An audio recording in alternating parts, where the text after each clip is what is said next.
যারা উপদেষ্টা ছিলেন ইন্টারিম গভর্নমেন্ট তারা যদি কোনো ক্রমেই এই দেশ ত্যাগ না করতে পারে। এবার ডক্টর মোহাম্মদ ইউনূস সহ সাবেক অন্তর্বর্তী সরকারের সকল উপদেষ্টার দেশ ত্যাগে নিষেধাজ্ঞা চেয়ে সরকারকে লিগ্যাল নোটিশ পাঠানো হয়েছে।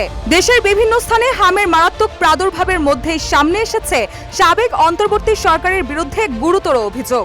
অশুভ অপরাধমূলক কর্মকাণ্ডের স্বার্থে হামের টিকাদান ব্যবস্থাকে রাষ্ট্রীয় পর্যায় থেকে বেসরকারি খাতে হস্তান্তর করা হয়েছিল। এই অভিযোগকে কেন্দ্র করে ৬ এপ্রিল সুপ্রিম কোর্টের আইনজীবী ব্যারিস্টার এম আশরাফুল ইসলাম সাবেক উপদেষ্টাদের দেশ ত্যাগে নিষেধাজ্ঞা চেয়ে নোটিশটি পাঠিয়েছেন। দেশের মাটি বাংলাদেশের ভূমির প্রতি তাদের কোনো বিশ্বাস কোনো আন্তরিকতা ছিল না। তারা এই দেশটাকে শোষণ চুরি বাটপারি করার জন্য আসছিল। লিগ্যাল নোটিশ সংক্রান্ত এক সংবাদ বিজ্ঞপ্তিতে ওই আইনজীবী উল্লেখ করেন, সারা দেশে হামের মারাত্মক প্রাদুর্ভাব দেখা দিয়েছে। ইতোমধ্যে শতাধিক শিশুর মৃত্যু হয়েছে এবং অগণিত শিশু ও সাধারণ নাগরিক হামে আক্রান্ত হয়ে হাসপাতালে ভর্তি রয়েছে। হামের মতো টিকাকরণের ব্যবস্থাকে রাষ্ট্রীয় ব্যবস্থা থেকে প্রাইভেট খাতে দেওয়ার অশুভ অপরাধমূলক কর্মকাণ্ডের স্বার্থে জড়িত থাকায় এ বিষয়ে তদন্ত কমিটি গঠনপূর্বক তদন্তের দাবি জানানো হয়েছে।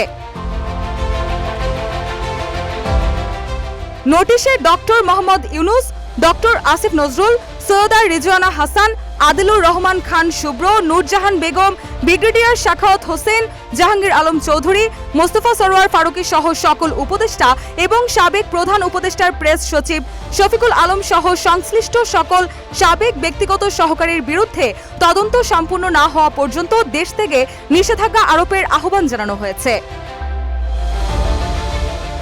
ব্যারিস্টার এম আশরাফুল ইসলাম জানান, এরই মধ্যে মন্ত্রিপরিষদ সচিব, স্বাস্থ্য সচিব, স্বরাষ্ট্র সচিব সহ সংশ্লিষ্ট মন্ত্রণালয়ের সচিবদের এই নোটিশ পাঠানো হয়েছে। নোটিশ প্রাপ্তির 5 দিনের মধ্যে তদন্ত কমিটি গঠন এবং ডক্টর ইউনূস সহ উপদেষ্টা পরিষদের সদস্যদের বিরুদ্ধে দেশত্যাগে নিষেধাজ্ঞা জারি করতে বলা হয়েছে। এছাড়াও নির্ধারিত সময়ের মধ্যে প্রয়োজনীয় ব্যবস্থা গ্রহণ না করা হলে পরবর্তী আইনি পদক্ষেপ নেওয়া হবে বলেও বিজ্ঞপ্তিতে উল্লেখ করা হয়েছে। রুশা সুর, নিউজ ডেস্ক, ইত্তেফাক।